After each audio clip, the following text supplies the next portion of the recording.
예, 안녕하십니까. 매버릭TV 구독자 여러분. 너무 오랜만에 인사드려서 송구스럽습니다. 제가 또 외부에 파견을 나가게 되면서, 그리고 조현승 박사님께서도 지금 굉장히 중요한 자리에 파견을 나가시게 돼서, 저희 함께 퇴근하고 찍는 그런 영상을 앞으로는 좀 하기가 어렵게 됐고, 여러 가지 좀 어려운 점이 있어서 가지고, 오랜만에 인사드리는 점 다시 한번 넓게 양해해 주시기 바라겠습니다. 그런 사죄의 의미로서 오늘 제가 10개 종목을 갖고 왔는데, 다음 주에 좀 빠지면, 다르게 표현하면은 미국이 이란에 대한 폭격을 제기하면 뭐를 사야 되냐. 지금 제가 보고 있는 종목들, 책임 안 지는 거 아시죠? 동행하는 매버릭 TV, 매버릭은 이 10개 종목을 지금 좀 보고 있다. 사실 이제 등락이 왔다 갔다 하면서, 이게 또 마음이 약하신 분들은 이거 바이더 딥을 못하고 발만 동동 구르다가 지금 S&P 500이 다시 7천을 돌파하는 이러한 비극적인 상황에 있었는데, 혹시라도 다음 주에 좀 내려가면 뭐를 보는 게 좋겠냐, 이 10개 종목을 들고 왔는데, 뭐 제가 볼 땐 지금 이 가격적인 측면에서 지금도 상당히 낮은 애들을 많이 갖고 왔기 때문에 좀 참고가 되셨으면 좋겠어요. 뭐 우리 채널이 뭐 모든 트렌드에 뭐 꿰뚫고 이런 그런 채널이 아니고, 좀 필터링을 해보니까 가격적인 매력도와 향후의 성장성이나 뭐 기존 비즈니스가 구조적인 리스크는 없는 그런 사람들이라기보다는 회사들을 갖고 왔습니다. 제가 위에다가 파란색으로 휴레패커드와 퀄컴은 크게 적어놨는데, 제가 IT랑 반도체 쪽에서 일을 하다 보니까 아마 한 1년 정도 들고 있으면은 나쁘지 않을 것 같다, 이런 생각이 들어서 좀 크게 해놨고, 나머지도 좀 주목을 해볼 만할 것 같아요. 빠르게 시작하겠습니다. 휴레패커드 아시죠? 우리나라는 노트북을 뭐 그램이나 삼성 갤럭시북만 사니까 이제 잘 모르는데, 기업용 노트북에서 글로벌 판매 점유율이 한 3위 정도 되죠. 휴레패커드가 델하고 1위가 중국 레노버고요. 오늘 좀 빠르게 10개 종목을 다뤄야 되니까 좀 빨리빨리 좀 흐름만 짚고 넘어갈게요. 나머진 자세한 거 좀 알아보시고, 제가 더 관심이 있거나 특별히 봐야 된다 그런 게 있다 그러면은 추가적인 영상으로 올려드릴 테니까. 그래서 티커는 빨간색입니다. HPQ. 이제 차트를 보시면, 뭐, 장기간 한 2, 30년 동안 상승 흐름이긴 한데 많이 오르진 못했고, 이게 ICT, 디바이스 경기에 따라서 왔다 갔다 해요. 근데 지금 보면은 22년에 PC 수요가 굉장히 올라오고 있을 때 거의 40불에 갔다가 지금 20불인데, 저번 주에 저도 사실 18불 갈 때 살라 그랬는데, 타이밍을 놓쳤습니다. 지금 배당률은 6% 정도 되고 18달러로 내려온다 그러면 배당률이 6.5 정도 될 거예요.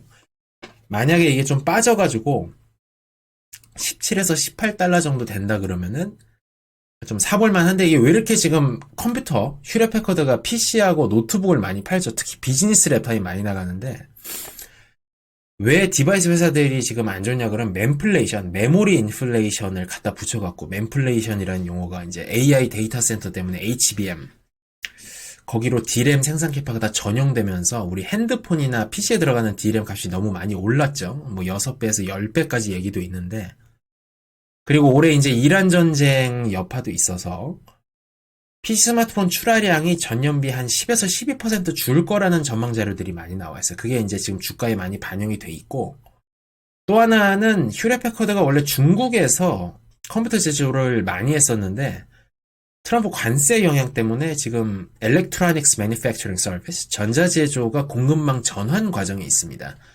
인도, 베트남, 태국으로 많이 빠지고 있고, 새롭게 라인을 올리고 뭐 이거저거 소싱하는 데 있어가지고 상당히 그 디바이스 벤더들이 고생을 많이 하고 있어요. 그래서 공급망 재구조화의 비용을 지금 치르고 있는 중인데, 무엇보다도 이제 디바이스 출하량이 줄어가지고 AI PC 단가는 올라가서 이제 뭐 레버뉴는 방어를 하고 있는데, 수익성 측면에서 좀 굉장히 나빠지는 거죠. 그래서 이게 다 AI 메모리 그 특수 때문에 디바이스 쪽이 많이 죽어 있고, 그거랑 관련돼서 퀄컴도 마찬가지입니다. 퀄컴은 이제 참고로 퀄리티 커뮤니케이션의 약자죠. 2024년에 얘가 212달러 정도 최고점을 찍고, 지금 한 120에서 130 정도 가다가 저번 주에 많이 올라서 136까지 올라왔어요. 근데 웬만해선 퀄컴 배당이 뭐 한 3% 넘는 거를 본 적이 없는데 지금 그쪽에 근접을 하고 있어서 그 원인은 크게 두 가지로 봅니다. 저는 하나는 역시 맨플레이션에 따른 디바이스 출하량 감소. 여전히 뭐 퀄컴이 엣지니 차량용이니 확장을 하고 있지만 노트북 쪽으로도 들어오려고 하죠. 모바일이 그 매출이나 영업에 있어서 여전히 한 6, 70% 되기 때문에 스마트폰 출하량이 좀 줄어들고 있는 혹은 감소가 예상되는 올해 그게 이제 선반영이 됐고 딱히 그러니까 모바일 핸드셋 애플리케이션 프로세서 말고는 데이터 센터 쪽에서는 퀄컴이 딱히 많이 보여준 게 없어요. 그러니까 지금 반도체 시장을 주도하고 있는 여기 보시면은 이제 제가 저번에 반도체 영상에서도 한번 말씀드렸었는데 원래 이제 반도체의 수요 산업군을 크게 나누면은 이 주황색으로 돼 있는 게 데이터 센터, 그다음에 컴퓨터 이런 거고 하늘색 맨 밑에 이게 이제 스마트폰인데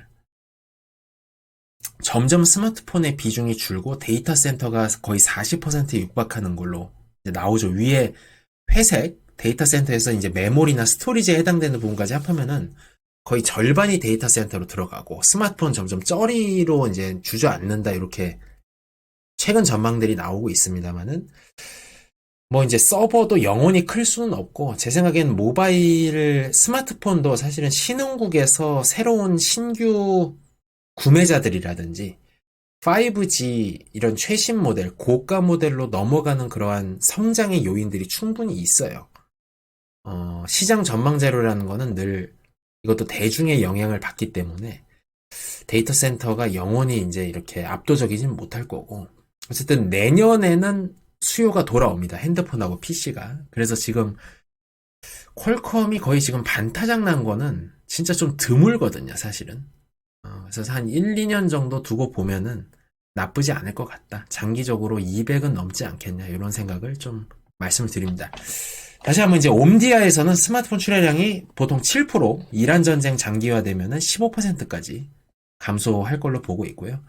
뭐 우리 구독자 여러분들은 다 아시겠지만 1년에 스마트폰 신규 출하량이 12억 대 정도 됩니다. 원래 제일 잘 나갈 때는 14억 대까지 갔었는데, 그러니까 뭐 한 거의 2억 대 가까이 줄어들 수 있다. 뭐 이제 이러한 상황이 펼쳐질 수도 있는 거죠. 그다음에 가트너에서 또 최근 2월 말에 나온 자료로는 10에서 8, PC는 출하량이 10%, 스마트폰은 8% 준다고 되어 있는데 지금 이란 전쟁 터지기 전에 나온 전망 자료이기 때문에 이거보다 더 큰 하락세가 올 수도 있다. 그래서 어쨌든 정리하면은 휴레패커드하고 퀄컴은 요 디바이스가 AI 데이터 센터 그 맨플레이션 때문에 지금 좀 줄어들고 있는 일시적인 그런 수요의 감소 현상, 이것 때문에 주가가 많이 빠져 있는데 내년부터는 디바이스 판매량이 다시 늘어나고 비용적인 어떤 관세나 공급망 이런 것도 어느 정도 해결이 될 거라고 보기 때문에 업턴을 좀 기대해 본다. 이런 말씀 드리겠습니다. 그 다음에 이제 레거시 반도체 두 개를 볼게요. 이제 마이크로칩이라고 여러분들 저번에 제가 이제 또 우리 매버릭 TV가 사실은 그 구독자 여러분들이 작년부터 많이 보셨으면 돈을 많이 버셨을 거예요. 제가 이것도 따로 방송할 건데 우리 한번 생각해 볼까요? 인텔 여러분들 지금 제가 18, 20불 때 말씀드렸는데 지금 70불 보고 있죠. ST 마이크로 25, 27 갈 때 말씀드렸는데 지금 45 정도 보고 있고요. 마이크론 제가 70불 때 알려드렸는데 450까지 갔죠. ARM 제가 120 정도 말씀드렸는데 지금 160 정도 가고 있고 텍사스 인스트루먼츠 그것도 한 150, 160대 말씀드렸는데 지금 220 정도 가고 있습니다. 반도체 맛집 주변에 좀 소문 좀 내주시고 자주 업로드 할 테니까 올해 한 10,000명은 가야 되지 않겠습니까? 제가 여러분들과 함께한 시간이 어느덧 한 3, 4년 가고 있는데 좀 부탁드리겠습니다. 마이크로칩은 특히 이제 우주항공 방산 이런 군용 쪽으로 마이크로 컨트롤러 유닛을 많이 개발을 하고 납품하는 회사예요. 그러니까 레거시 반도체 회사인데 제가 ST 마이크로 방송할 때도 알려드렸지만 레거시 반도체가 올해부터 상승 사이클 전환 전망이 됩니다. 트렌드포스에서도 4월 3일에 이제 이러한 기사가 나온 바가 있고 주가는 사실 올해 타이밍을 한번 놓쳤어. 이게 최고점이 24년도에 97, 24년이 레거시 상승 사이클의 정점이라고 보거든요. 그때부터 지금까지 이제 재고 소진 기간으로 다운 사이클에 들어가서 요 급격하게 빠지는 거 보여요, 여기. 네, 그러니까 최고점이 거의 100불 갔었는데 이게 한 5, 60 갔었거든요.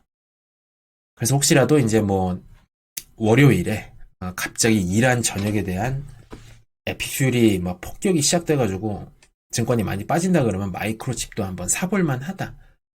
특히 이제 기대되는 거는 여기 이것도 골든돔 그 풀에 들어가 있고 특히 주목해볼 만한 이번에 아르테미스2가 이제 미션을 성공적으로 수행하고 다 무사하게 귀환을 했는데 나사가 한 3, 4년 전부터 하이 퍼포먼스 스페이스 컴퓨팅 그러니까 우주에서는 반도체의 물성이 다 달라져야 돼요. 이제 중력부터 기압까지. 그 다음에 내 방사성을 띄워야 되고 방사선 노출이 많기 때문에 일반적인 공정을 만들면 회로가 다 타버리고 다 작동을 안 해요. 그런데 여기 이제 우주 고성능 컴퓨팅에 들어가는 마이크로 컨트롤러 유닛을 마이크로칩 여기 나사 홈페이지에 마이크로칩 이 로고가 지금 뜨잖아요. 여기 이제 우선 공급자로 선정이 돼 있는 상황. 자세한 건 좀 찾아보십시오. 이게 이제 차량용에도 마이크로칩이 제품을 상당히 많이 공급을 해요. 그리고 여기도 칩스 액트 수혜를 보고 있고, 늘 말씀드리지만 원빅 뷰티풀 빌 수혜도 미국 회사들 다 보고 있는 겁니다. 퀄컴도 1년에 R&D를 몇 조씩 하는데, 그거 다 세액공제 들어가는 거죠. 다 고려해서 말씀드리는 거예요. 매버릭 TV가 오늘 제가 면도도 안 하고, 이렇게 헐벗고 이렇게 방송을 한다 그래서, 정보의 수준이 떨어지는 건 아니다. 작년에 반도체 주식으로 좀 돈 버신 분들은 인정해 주시리라 믿고 계속 가겠습니다. 그 다음에는 NXP입니다. 이게 이제 옛날에 진짜 나이 많은 분들만 아실 건데 여기 이제 필립스 전자가 지금 의료기기 뭐 전동 칫솔 이런 거 맞으면 옛날에는 반도체의 큰 손이었어요. 이 반도체 부분이 분사를 해서 나온 게 NXP고 노광 부문이 분사를 한 게 여러분들 잘 아시는 ASML이죠. NXP는 Next Experience의 약자입니다. 여기도 레거시 반도체에서는 제가 하나 까먹었는데, 이제 최근에 그 PwC, 글로벌 탑5 컨설팅 회사 중에 하나죠. 프라이스 워터하우스 쿠퍼스라는 데인데, 여기서 또 이제, 자동차, 산업용 반도체 매출이 굉장히 크게 늘어날 거다, 올해. 이렇게 좀 보고 있어요. 이것도 24년 레거시 슈퍼사이클에서 최고점이 280인데 지금 200, 제가 볼 때 190 정도까지 왔다가 216으로 좀 올랐어요. 그 다음에 배당은 그렇게 많진 않은데, 네덜란드에서 꽤나 알아주는 회사고, 삼성도 여기를 인수합병 하려다가 이제 무산이 된 바가 있는데, 여기도 굉장히 많은 레거시 반도체, 여러 가지 산업 분야에 칩을 넣고 있습니다. 매수 희망가는 180에서 190달러 정도 드리고, 요게 이제 3월 16일에 휴머노이드 관련해가지고 이제 자기네들이 뭘 개발했다 이렇게 올린 건데, 원래 산업용 기계라는 게 원래 이렇게 사람처럼 이쁘게 안 생겼어요. 이제 팔만 있고 다리만 있고 이제 뭐 약간 그렇게 생겼는데, 목적마다 다 액추에이터랑 뭐 센서, 마이크로 컨트롤러 유닛이 다 다른데, 휴머노이드를 하려 그러면은 뭐 수백 개의 센서, 액추에이터 이런 게 다 들어가야 되고 그거를 통합 제어하는 CPU, GPU, 프로세서가 있어야 되는데 그동안에는 뭐 수십 개, 수백 개의 센서와 마이크로 컨트롤러 유닛을 통합 제어하는 그런 플랫폼이 없었던 게 휴머노이드 반도체 공급 사슬에 있어서 좀 이제 문제점이었는데 엔비디아와 협력을 해가지고 NXP가 그러한 그 솔루션을 만들어냈다.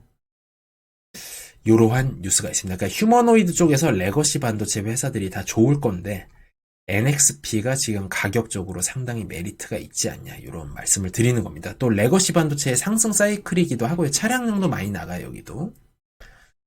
그 다음은 이제 제약 쪽으로 넘어가겠습니다. 뭐 제약이라기보다는 에벗 레버리토리 처음 들어보시는 분들도 있을 텐데 여기는 의료 진단기기 회사예요. 이제 이게 뭐 하는 회사인지를 말씀드리면은 제1의 매출원이 당뇨 혈당 측정기기입니다. 이제 프리스타일 리브레라고 하는 이제 제품이 있는데 여기 이제 당뇨 안 걸리신 분들은 이제 공감이 안 될 건데, 요 진단기기 시장이 1년에 매출이 막 5조, 10조 나는 굉장히 큰 회사예요. 어, 여기서 굉장히 좀 지배적인 시장 점유율을 갖고 있는 회사인데, 2025년에 한 130불 가다가 여기 보면은 그 당뇨 측정기가 나오고 나서 매출이 엄청 많이 상승해가지고 많이 올라갔었는데, 그때 요를 한 번씩 좀 푹푹 꺼지는 때가 와요. 원래 정고점이 130 정도 되는데 지금 96, 97까지 내려왔거든요. 배당률이 2.6%. 제 생각에는 요 진단기기 시장이 이 회사 매출이 잘 나고 있어서 이렇게 130 가다가 96 뭐 이렇게 2, 30%씩 빠질 건 아니다라는 생각이 좀 들어가지고 가지고 왔습니다. 그리고 또 주가가 빠진 이유는 이번에 얼마 전에 실적 발표를 했는데 그 당뇨 혈당 측정 말고도 암 조기 진단 기기를 만드는 이그젝트 사이언스라는 거를 지금 거의 한 210억 달러니까 30조 원 주고 샀어요. 인수 금액이 너무 높았다. 요러한 게 좀 반영이 된 겁니다. 이그젝트 사이언스가 만드는 콜로가드 대장암 조기 진단 키트, 그 다음에 요 밑에 캔서가드 종합, 여러 가지 암, 종합 신속 테스트기 이런 거를 만드는 회사예요. 여기에 성장률이 굉장히 좋습니다. 그래서 저는 실패한 인수라기보다는 이제 제값을 주고 괜찮은 걸 산 거 아니냐. 그리고 이제 당뇨 기기도 새로운 버전들이 지금 임상을 다 하고 있거든요. 그래서 나쁘지 않은 그러한 좀 가치주로서 좀 한번 가볼 만한 게 아니냐. 이렇게 좀 생각이 돼서 갖고 왔습니다. 그 다음에 제약에서는 이제 앱이, 뭐 이제 제약업계에서 종사하시는 분들은 다 아실 텐데, 이제, 에비가 이제 휴미라라고 이제 건선치료제로 이제 많이 쓰이는 바이오 약품, 블록버스터라고 하는데, 블록버스터라는 건 1년에 약재 하나 매출이 한 10억 달러, 그러니까 조 단위가 나는 걸 블록버스터라 그러는데, 휴미라라는 약재로 지금 삼성하고 셀트리온도 다 바이오시밀러를 만들고 있는데, 돈을 엄청 벌었다가 그게 특허가 얼마 전에 만료가 됐어요. 한 2년 됐나?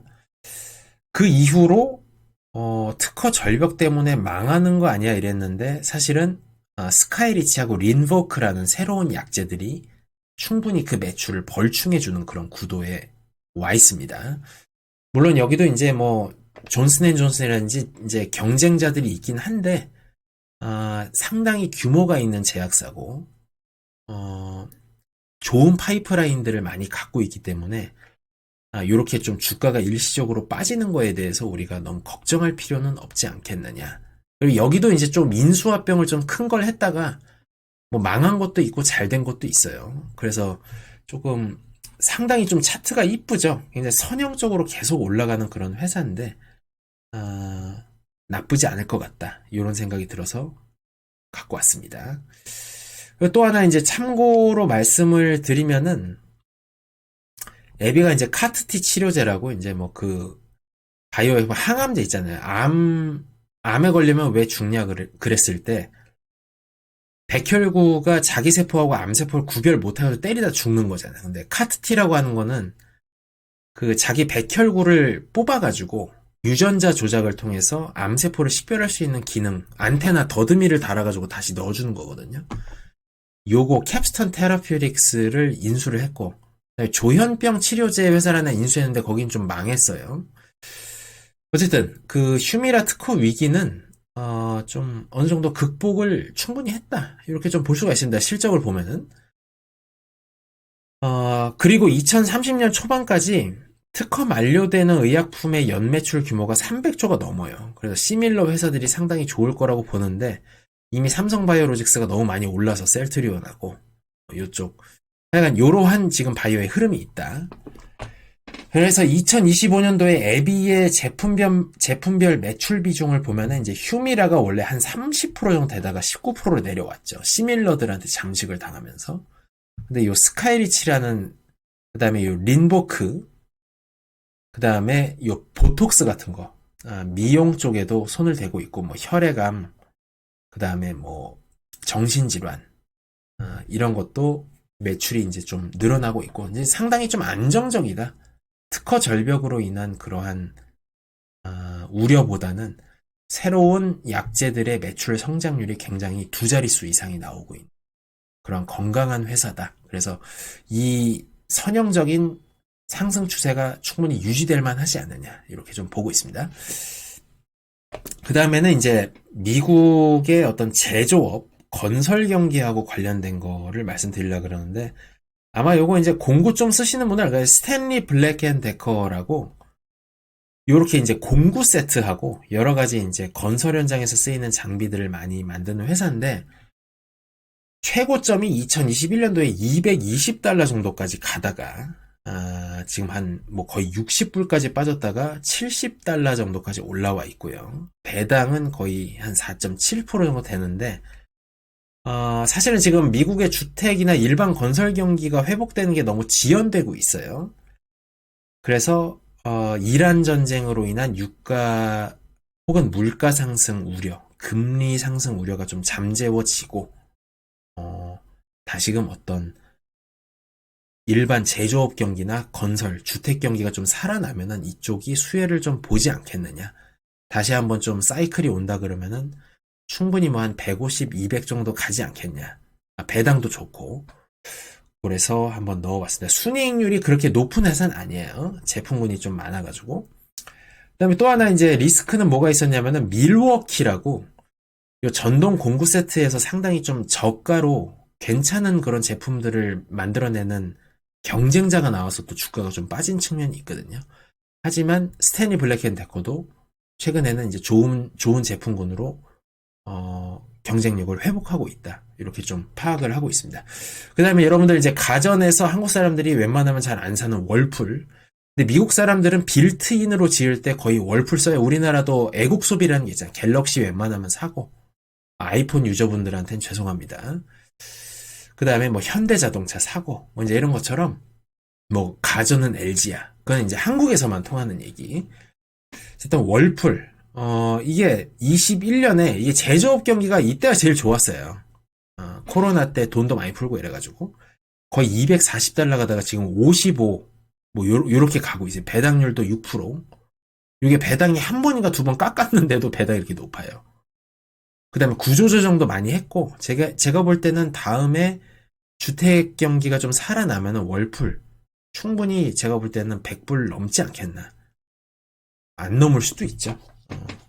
하지만 여러분들과 동행하는 매물 TV 저 월풀 꽤 갖고 있습니다. 스탠리 블랙앤데커 하고요. 결국에는 이제 주택 건설 경기가 상승 사이클로 돌아와야 되는데 이거랑 관련해서는 최근에 이제 케빈 워시 연준의 차기 의장이 될 걸로 보이는 분인데 요번에 이제 청문회 전에 이제 뭐 서류를 까보니까 재산이 1000억 달러 있고 뭐 스페이스X인가 뭐 어디 뭐 좀 테크 기업들이 지분도 있고 그렇다고 하는데 청문회는 다음 주에요. 이분이 1년인가 2년 전에 그 보수주의 계열 싱크탱크 후보 인스티튜션에서 피터 라빈슨이 진행하는 언카먼 날리지라는 팟캐스트에서 1시간 정도 대담을 했는데 연준에 대한 여러 가지 개혁 방안에 대해서 그때부터 얘기를 했습니다. 그때 핵심 메시지는 뭐냐? 우리한테 투자자들한테 중요한 거는 금리는 내릴 수 있는데 연준 자산은 좀 줄여야 되겠다. 지금까지 돈을 너무 많이 푸느라고 양적 확대를 너무 많이 했다. 바이든 때 코로나 19부터 해가지고 그리고 연준은 자꾸 이렇게 미디어의 중심에 오르면 안 되고 아주 드라이하고 재미없게 딱 그 물가 관리 이런 본질적인 업무에만 집중을 해야 된다. 뭐 기후변화, 뭐 다양성 이런 거 자기네들 업무 아닌 거에 자꾸 숟가락 얹으려고 하지 말고 우리가 일간지 주요 뉴스에 잘 안 나오는 게 페더럴 리저브가 잘 운영되는 것. 큰 문제 없이. 굉장히 좀 그러한 생각을 갖고 계신 분이에요. 보수적이죠? 자, 이제 마지막 순서 되겠습니다. 이제 코인 주식들인데, 이제 로빈훗, 여기가 이제 수수료가 없는 온라인 주식, 거래 플랫폼이죠. 상당히 많은 미국 국민들이 40대 이하는 거의 다 로빈훗을 쓰지 않나 싶은데, 최근 한 5년 동안 굉장히 급부상을 했죠. 한때 MZ들의 투자 종목 1순위로도 꼽히기도 했고, 거의 작년에 주가가 150 가다가 요게 한 63, 65까지 빠졌었죠.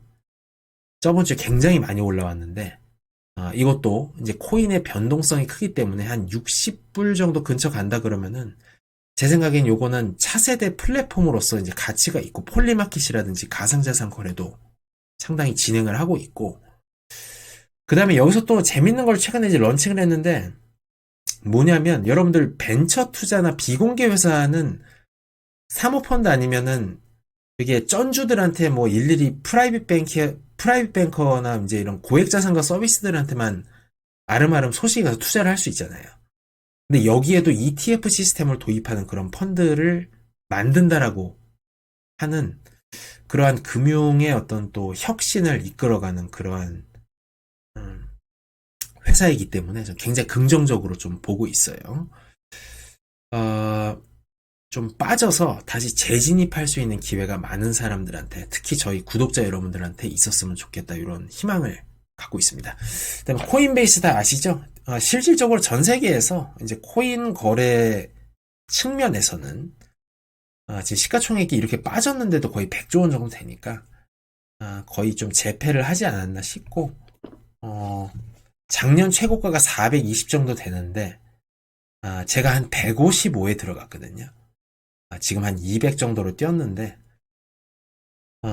좀 매력적인 가격대가 다음 주에 온다고 하면은, 좀 로빈훗과 함께 어느 정도 이러한 코인을 직접 사기에 알트코인이나 이런 건 좀 너무 위험하고, 우리가 거래소 종목 이런 거 사듯이 좀 축적해 나가면 나중에 빛을 크게 보지 않나, 이런 생각이 들어서 말씀을 드렸습니다. 특히 이제 코인 관련된 주식, 로빈훗이나 코인베이스는 비트코인 가격하고 굉장히 연동이 되는 경향을 최근에 보여요. 그리고 차세대 어떤 그 가상화폐라고 하는 금융혁신의 어떤 플랫폼 역할을 하는 회사들이기 때문에, 뭐 배당이나 그렇게 오랜 역사가 없다고 하더라도 상당히 자신있게 저는 들어갈 수 있지 않나.